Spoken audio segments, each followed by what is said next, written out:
Hi, welcome to a new productive day with Government Job Aspirant Orpita, myself Orpita.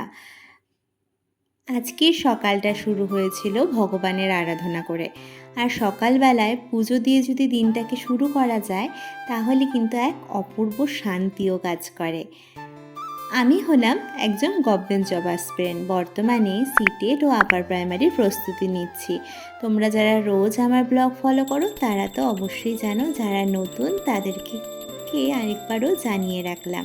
তো তোমাদের সাথে আজকে গীতার কতগুলো লাইন কিন্তু শেয়ার করছি, শোনো, ভালো লাগবে। কর্ম ত্যাগকে তামসিক ত্যাগ বলে। কষ্টকর ভেবে দেহক্লেশের ভয়ে যে কর্ম ত্যাগ করা হয় সেটা রাজসিক ত্যাগ।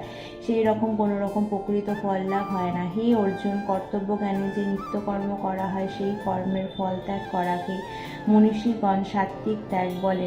শত গুণযুক্ত মেধাবী সংশয়হীন ত্যাগী পুরুষ কষ্টকর কর্মে বিরক্ত ও সুখকর কর্মে প্রীতি অনুভব করেন না। শ্রীকৃষ্ণ অর্জুনের সারথীর কাজে প্রতিষ্ঠিত হয়ে জগতের কল্যাণের জন্য গীতামৃত দান করেছেন। সেই শ্রীকৃষ্ণকে প্রণাম করি। এই ঘোর সংসার থেকে যে ব্যক্তি উত্তীর্ণ হতে ইচ্ছা করেন তিনি গীতারূপ তরণীর সাহায্যে সুখে পারাপারে হতে সমর্থ হন। যে মূঢ় মানুষ অভ্যাসের সাহায্যে গীতাজ্ঞান লাভ না করে মোক্ষ কামনা করে সে বালকের মতো হাস্যাস্পদ হয়। জয় শ্রী ভাগবত গীতার জয়, জয় শ্রী ভাগবত গীতার জয়।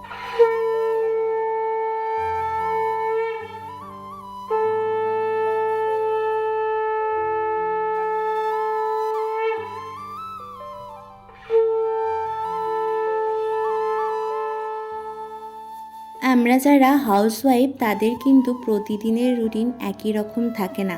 প্রতিদিনের কাজগুলো তো একই থাকে, কিন্তু ওই যে রুটিন কিন্তু একরকম হয় না। তো আজকে যথারীতি সকালে ঘুম থেকে উঠে পড়ার সময় হয়নি, তো পুজো দিয়ে নিয়েছিলাম। কারণ বাড়িতে মা যেহেতু নেই তো সমস্তটাই আমাকেই সামলাতে হচ্ছে। মা থাকলে দুজনে মিলে একসাথে করি তো অসুবিধা হয় না। তারপর কিন্তু রান্নার দিকটা সামনে নিলাম। তারপর এখন সময় পেয়েছি ফ্রি হয়ে পড়তে বসার। আর একটু খিদেও পেয়ে গেছিলো, তাই এই ড্রাই ফ্রুটসগুলো কিছুটা খেয়ে পড়তে বসেছি।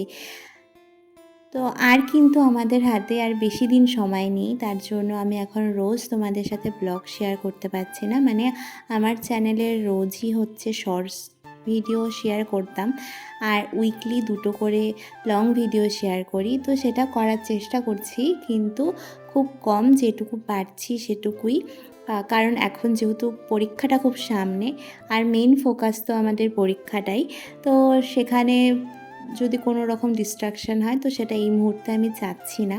তো আমি এখন পড়ছিলাম, আর অনেক কিছুই আমাকে এখন লিখে লিখে করতে হচ্ছে। কারণ যে জিনিসগুলো আমি আমার না লেখাটা একটু বেশিই হয়ে যায়। হয়তো আমি সব কিছু একটু বেশি লিখি, তার জন্য আমার সময়টা বেশি লাগে। কিন্তু ওই যে লিখে পড়লে একটা সুবিধা হয় যে তোমার ব্রেন যখন কাজ করে না তখন কিন্তু তোমার ওই হাতের লেখাটাও কিন্তু কাজ করে এক্সাম হলে। কারণ অনেকটা সময় যেটা আমরা লিখি সেটা কিন্তু আমাদের ব্রেনে অটোমেটিকলি ক্যাচ করে নেয়, সেটা আমার মনে হয়। তো তোমাদেরও কি এরকম মনে হয় কি না অবশ্যই জানিও। তারপর পড়তে পড়তে পার্সেল দাদা ফোন করেছিল নাইকার থেকে। আমি কতগুলো প্রোডাক্ট অর্ডার করেছিলাম, আর এখন দেখো সেইগুলোই এসে গেছে। তো এই হলো আমার স্কিন কেয়ারের প্রোডাক্ট। তো সমস্ত কিছু এসেছে, একবার তোমাদের সাথেও শেয়ার করে নিলাম। তারপর আবার যথারীতি পড়া স্টার্ট করলাম। তো যেটা বলছিলাম, তো এখন যেহেতু এখন খুবই সামনে, আর এখন আমাদের হাতে 12টা দিন, ওই 12টা দিন বলতে গেলে 10টা দিনই আছে। তো এই মুহূর্তে স্ট্র্যাটেজি আর কোনো কিছুতেই কাজে লাগবে না। এখন যত পারো রিভিশন দেওয়া সেটা দেওয়ারই চেষ্টা করছি, কিন্তু আমার প্রত্যেকবারই এমন হয় যে এক্সামের আগে এমনটা হয় যে আমি সব যেন গুলিয়ে ফেলছি। কেন এরকমটা হয় জানি না, হয়তো বেশি একটু টেনশন করছি বা কিছু, তার জন্যই। তো যতটা পারছি নিজেকে কাম রাখার চেষ্টা করছি, আর যতটুকু হচ্ছে ততটুকুই কিন্তু পড়ছি, বেশি চাপ নিয়ে নিচ্ছি না। এই বলতে বলতে তারপর আমাদের লাঞ্চ টাইম হয়ে যায়। তো সবাইকে দিয়ে আমি এখন খেয়েও নিই। আজকে যেহেতু বিকেলবেলায় আমার টিউশন পড়ানো ছিল না, তাই খাওয়া দাওয়া করে আমি আবার পড়তে বসেছিলাম। আর এখন 5:30টার মতো বেজে গেছে, আর এখন কিছুতেই মাথা কাজ করছে না, কারণ অনেকটা সকালে উঠে সংসারের সমস্ত কাজ সামলে তারপর পড়ছিলাম, একটুকু রেস্ট নেওয়া হয়নি মাঝে। মাথাটা কোথাও যেন একটু হ্যাং হয়ে আসছে, তাই ভাবলাম যে বেকার বই নিয়ে না বসে থেকে একটু রেস্ট নিয়ে নিই। তাই সমস্ত কিছু গুছিয়ে এখন একটু সময়ের জন্য রেস্ট নেব, তারপরে বিকালের কাজ, সন্ধ্যাবেলা সন্ধ্যা দেওয়া আর সমস্ত কিছু তো কাজ থাকে। দেখা যাক তারপরে সেকেন্ড স্লটে কতটা পড়া কী করতে পারি।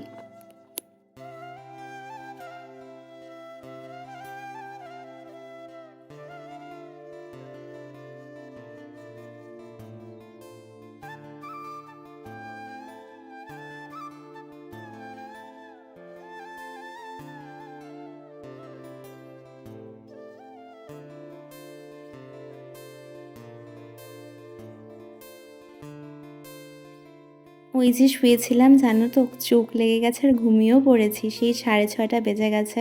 তো গরমের দিন এখন যেহেতু সন্ধ্যাটা দেরিতেই হয়, তারপর সন্ধ্যা দিয়ে নিলাম। আর আজকে মানে একে তো বাড়িতে একা, তারপর রাতের খাবার বানাতে গিয়ে ভাত করতে গিয়ে হাতের মধ্যে দেখো ভাতের ফ্যান পড়ে যায়, আর বাড়িতে ওই মুহূর্তে কেউই ছিল না। তারপর ওটাকেও মানে ফেলে যে রাখবো সেটাও হচ্ছিল না। তারপর পরে আমি একটু লবণ ডলেছিলাম, আর এখন বরফের এই ব্যাগটা নিয়ে বসে আছি। প্রচণ্ড জ্বালা করছে, যখন দিয়ে রাখছি তো ভালো, তারপর প্রচণ্ড জ্বালা করছে।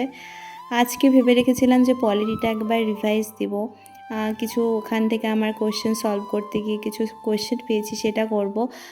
তো থ্যাংক গড যে বাঁ হাতে হয়েছে, ডান হাতটা দিয়ে আমি লিখতে পারছি, তো যতটা পারছি একটু করার চেষ্টা করছি। আর আজকের ব্লগটাকে এখানেই শেষ করছি। কিছু ভালো লাগলে অবশ্যই সাবস্ক্রাইব করে আমার পাশে থেকো। আর আরেকটা কথা রিমাইন্ডার দিয়ে যাই, let's learn, work hard and achieve our dreams together. চলো দেখা হচ্ছে অন্য কোনো ব্লগে, ততক্ষণ সবাই ভালো থেকো, টাটা।